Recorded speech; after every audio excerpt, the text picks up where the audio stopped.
Akashvani COVID-19 Telugu రాష్ట్రాల round up చదువుతున్నది Munjala Tirupati. Bharat Biotech సంస్థ అభివృద్ది చేస్తున్న కరోనా వ్యాక్సిన్ కోవాక్సిన్ పురోగతిని పరిశీలించడానికి ప్రధానమంత్రి నరేంద్ర మోదీ ఈ మధ్యాహ్నం హైదరాబాద్కు వస్తారు. తెలంగాణలో నిన్న 41,991 మందికి కరోనా నిర్ధారణ పరీక్షలు నిర్వహించగా 753 పాజిటివ్ కేసులు నమోదయ్యాయి. కరోనాతో మరో 3 మృతి చెందారు. ఆంధ్రప్రదేశ్లో కొత్తగా 733 మందికి పాజిటివ్ నిర్ధారణ కాగా మరో 6 మృతి చెందారు. దేశంలో కరోనా వ్యాప్తి కొనసాగుతున్న నేపథ్యంలో అంతర్జాతీయ విమాన సర్వీసులపై నిషేధాన్ని డిసెంబర్ 31 వరకు పొడిగిస్తూ director general of civil aviation ఉత్తర్వులు జారీ చేసింది. సమిష్టి సంకల్పం క్రమశిక్షణతో కలిసికట్టుగా కోవిడ్పై పోరాడదాం, మాస్కులను ధరిద్దాం, తరచూ చేతులను శుభ్రపరుచుకుందాం, అన్ని జాగ్రత్తలను పాటించడం ద్వారా మహమ్మారిపై విజయం సాధిద్దాం. ఇక వార్తల్లోని వివరాలు. భారత్ బయోటెక్ సంస్థ అభివృద్ది చేస్తున్న కోవాక్సిన్ పురోగతిని పరిశీలించడానికి ప్రధానమంత్రి నరేంద్ర మోదీ ఈ మధ్యాహ్నం హైదరాబాద్కు వస్తారు. ప్రధానమంత్రి మధ్యాహ్నం సుమారు 1 గంట ప్రాంతంలో ప్రత్యేక విమానంలో హకీంపేట వైమానిక స్థావరానికి చేరుకుంటారు. అక్కడి నుంచి నగర శివార్లోని జీనోమ్ వ్యాలీలో గల భారత్ బయోటెక్ సంస్థకు వెళ్తారు. కరోనా టీకా అభివృద్ది, ఉత్పత్తిని ప్రధాని మోదీ పరిశీలించి పురోగతి పనులను సమీక్షిస్తారు. భారత్ బయోటెక్ యాజమాన్యం, శాస్త్రవేత్తలతో మాట్లాడతారు. అనంతరం హకీంపేట నుంచి పూణే బయలుదేరి వెడతారు. హైదరాబాద్ కేంద్రంగా దేశంలోనే అత్యంత ప్రతిష్టాత్మకంగా భారత్ బయోటెక్ సంస్థ కోవాక్సిన్ టీకా తయారు చేస్తోందని వైద్య ఆరోగ్య శాఖ మంత్రి ఈటెల రాజేందర్ అన్నారు. ప్రపంచాన్ని భయపెడుతున్న కరోనా వైరస్కు తెలంగాణలో వ్యాక్సిన్ తయారు కావడం గర్వకారణమని ఈటెల రాజేందర్ అన్నారు. భారత్ బయోటెక్ తయారు చేస్తున్న కోవాక్సిన్ను ముందుగా తెలంగాణ ప్రజలకు ఇవ్వాలని ప్రధానమంత్రి నరేంద్ర మోదీని డిమాండ్ చేస్తున్నట్లు ఆయన చెప్పారు. ఇక్కడి ప్రజలకు సరిపోయే డోసులను ముందుగా ఇవ్వాలని కోరారు. ఈరోజు భారత్ బయోటెక్ని సందర్శించేందుకు ప్రధాని మోదీ వస్తున్న సందర్భంగా మంత్రి ఈటెల ఈ వ్యాఖ్యలు చేశారు. తెలంగాణలో నిన్న రాత్రి 8 గంటల వరకు 41,991 మందికి కరోనా నిర్ధారణ పరీక్షలు నిర్వహించగా 753 పాజిటివ్ కేసులు నమోదయ్యాయి. దీంతో మొత్తం ఇప్పటి వరకు నమోదైన కేసుల సంఖ్య 2,68,418కి చేరింది. వైద్య ఆరోగ్య శాఖ ఈ ఉదయం విడుదల చేసిన బులెటిన్ ప్రకారం నిన్న కరోనాతో 3 మృతి చెందారు. దీంతో మృతుల సంఖ్య 1,451కి చేరింది. కరోనా బారి నుంచి నిన్న 952 మంది కోలుకోవడంతో ఇప్పటి వరకు కోలుకున్న వారి సంఖ్య 2,56,330కి చేరింది. రాష్ట్రంలో ప్రస్తుతం 10,637 యాక్టివ్ కేసులు ఉన్నాయని, వారిలో 8,459 మంది హోమ్ ఐసోలేషన్లో చికిత్స పొందుతున్నారని వైద్య ఆరోగ్య శాఖ తెలిపింది. జీహెచ్ఎంసీ పరిధిలో 133 కేసులు నమోదవగా మేడ్చల్, మల్కాజ్గిరి జిల్లాలో 78, రంగారెడ్డిలో 71 కేసులు నమోదయ్యాయి. ఆంధ్రప్రదేశ్లో కొత్తగా 57,752 కరోనా పరీక్షలు నిర్వహించగా 733 మందికి పాజిటివ్ నిర్ధారణైంది. 6 మృతి చెందారు. దీంతో రాష్ట్రంలో ఇప్పటి వరకు నమోదైన కేసుల సంఖ్య 8,66,438కి, మృతుల సంఖ్య 6,976కు చేరింది. మరో 1,205 మంది బాధితులు కోలుకోగా రాష్ట్ర వ్యాప్తంగా ఇప్పటి వరకు 8,47,325 మంది బాధితులు కోలుకున్నారు.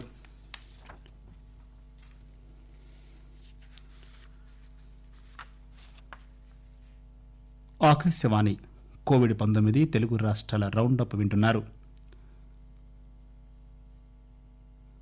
దేశంలో కరోనా వ్యాప్తి కొనసాగుతున్న నేపథ్యంలో అంతర్జాతీయ విమాన ప్రయాణ సర్వీసులపై నిషేధాన్ని డిసెంబర్ 31 వరకు పొడిగిస్తూ directorate general of civil aviation DGCA ఉత్తర్వులు జారీ చేసింది. అయితే సరుకు రవాణా సేవలు అనుమతి పొందిన విమానాలకు ఎటువంటి అంతరాయం ఉండబోదని పేర్కొంది. అంతర్జాతీయ విమానాలు అనుమతి పొందిన మార్గాల్లో మాత్రమే నడుస్తాయని డీజీసీఏ తెలిపింది. కరోనా కట్టడిలో భాగంగా మార్చి 23 నుంచి కేంద్రం అన్ని అంతర్జాతీయ సేవలను నిలిపివేసింది. ఈ నిషేధం నవంబర్ 30తో ముగియనుండగా డీజీసీఏ తాజా ఉత్తర్వులు జారీ చేసింది. కరోనా కారణంగా పేదలకు ఉచితంగా తిండి గింజలు, పప్పులు ఇచ్చే ప్రధానమంత్రి గరీబ్ కళ్యాణ్ అన్న యోజన పథకాన్ని మార్చి వరకు పొడిగించే అవకాశాలు ఉన్నట్టు అధికార వర్గాలు తెలిపాయి. తగినంతగా బియ్యం, గోధుమలు, పప్పులు నిల్వలు ఉండటంతో ఈ పథకాన్ని పొడిగించాలని కేంద్రం భావిస్తోంది. ఈ పథకం కింద గత 8 నెలలుగా ప్రతి నెల 5 కిలోల బియ్యం, గోధుమలు, 1 కిలో పప్పులు ఉచితంగా పంపిణీ చేస్తోంది. నెలవారీ కోటాకు ఇవి అదనంగా ఇస్తోంది. గ్రేటర్ హైదరాబాద్ ఎన్నికల్లో పోలింగ్ కేంద్రాల వద్ద కరోనా నిబంధనలకు అనుగుణంగా ఏర్పాట్లు చేయాలని ఎన్నికల అధికారి లోకేష్ కుమార్ అధికారులను ఆదేశించారు. నగరంలోని 30 సర్కిళ్లలో సహాయ వైద్యులను కోవిడ్ నోడల్ అధికారులుగా నియమించనున్నట్లు ఆయన వెల్లడించారు. జీహెచ్ఎంసీ ఎన్నికల విధుల్లో పాల్గొనే సిబ్బంది కోసం 1,20,000 కరోనా కిట్లను సిద్ధంగా ఉంచినట్లు తెలిపారు. ఒక్కో పోలింగ్ కేంద్రానికి 10 కిట్లు పంపిణీ చేస్తున్నామన్నారు. పోలింగ్ కేంద్రానికి 5 చొప్పున 60,000 శానిటైజర్లను అందుబాటులో ఉంచుతామని పేర్కొన్నారు.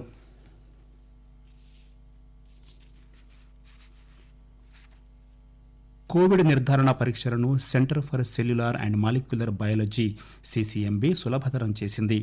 వైరస్ నిర్ధారణ సమయాన్ని గణనీయంగా తగ్గించే డ్రై స్వాబ్ సాంకేతికతను అభివృద్ధి చేసింది. దీనికి భారతీయ వైద్య పరిశోధన మండలి ఐసిఎంఆర్ అనుమతిచ్చిందని సిసిఎంబి డైరెక్టర్ రాకేష్ మిశ్రా చెప్పారు. సిసిఎంబి అభివృద్ధి చేసిన కొత్త పద్ధతిలో సేకరించిన నమూనాలను ఎలాంటి రసాయన ద్రావణంలో కలపాల్సిన అవసరం ఉండదని, దీనివల్ల ఆర్ఎన్ఏ ప్రక్రియ లేకుండా నేరుగా పీసీఆర్పై పరీక్షించే వీలుంటుందని రాకేష్ మిశ్రా తెలిపారు. దీంతో 2.5 గంటల్లోనే పరీక్షా ఫలితాలు వస్తాయని, డ్రైవ్ శాప్స్తో మరింత ఖచ్చితత్వంతో ఫలితాలు వస్తున్నట్లు పరిశోధకులు గుర్తించారని వివరించారు.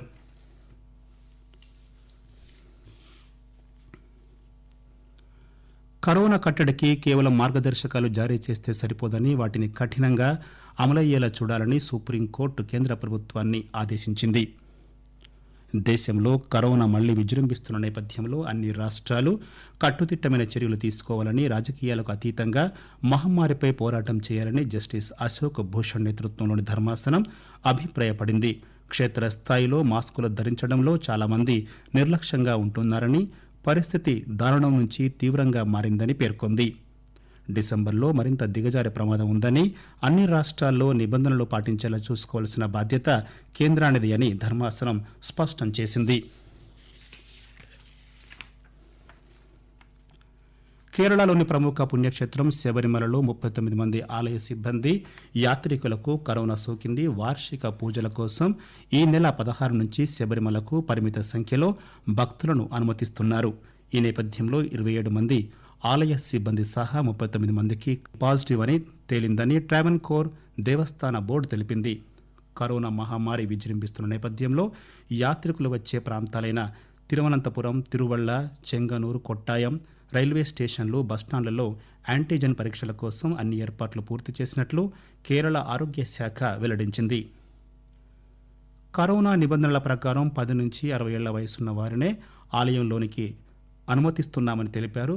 స్పెషలిస్టులతో కూడిన వైద్య బృందాలను ఆలయంలో విధులు నిర్వర్తించేందుకు నియమించామని చెప్పారు. భారత్లో కోవిడ్ కేసులు మళ్లీ పెరుగుతున్నాయి. ఒకవైపు శీతాకాలం, మరోవైపు పర్వదినాలు, పెళ్లిళ్ల సీజన్ కావడంతో వైరస్ వ్యాప్తి మళ్లీ పెరుగుతోంది. గత కొద్ది రోజులుగా 40,000కు పైనే కొత్త కేసులు నమోదవుతుండగా రికవరీలు కూడా తగ్గుముఖం పట్టడం ఆందోళనకరంగా మారింది. ముఖ్యంగా దేశ రాజధాని ఢిల్లీ, మహారాష్ట్ర, కేరళ, రాజస్థాన్, ఉత్తరప్రదేశ్, కర్ణాటక, పశ్చిమ బెంగాల్, ఛత్తీస్గఢ్ రాష్ట్రాల్లో రోజువారీ కేసులు గణనీయంగా పెరుగుతున్నాయి. ప్రస్తుతం దేశవ్యాప్తంగా ఉన్న క్రియాశీల కేసుల్లో 70% ఈ 8 రాష్ట్రాల్లోనివే కావడం గమనార్హం. భారత్లో ఇప్పటివరకు 135,715 మందితో కోవిడ్తో మృతి చెందగా మొత్తం మరణాల్లో 84% కేవలం 10 రాష్ట్రాలు, కేంద్రపాలిత ప్రాంతాల్లోనే నమోదయ్యాయి. ముఖ్యాంశాలు: భారత్ బయోటెక్ సంస్థ అభివృద్ధి చేస్తున్న కరోనా వ్యాక్సిన్ కోవాక్సిన్ పురోగతిని పరిశీలించడానికి ప్రధానమంత్రి నరేంద్ర మోదీ ఈ మధ్యాహ్నం హైదరాబాద్ వస్తారు. తెలంగాణలో నిన్న 41,991 మందికి కరోనా నిర్ధారణ పరీక్షలు నిర్వహించగా 753 పాజిటివ్ కేసులు నమోదయ్యాయి. కరోనాతో మరో 3 మృతి చెందారు. ఆంధ్రప్రదేశ్లో కొత్తగా 733 మందికి పాజిటివ్ నిర్ధారణ కాగా మరో 6 మృతి చెందారు. దేశంలో కరోనా వ్యాప్తి కొనసాగుతున్న నేపథ్యంలో అంతర్జాతీయ విమాన సర్వీసులపై నిషేధాన్ని డిసెంబర్ 31 వరకు పొడిగిస్తూ directorate general of civil aviation ఉత్తర్వులు జారీ చేసింది. ఆకాశవాణి కోవిడ్-19 తెలుగు రాష్ట్రాల రౌండప్ సమాప్తం.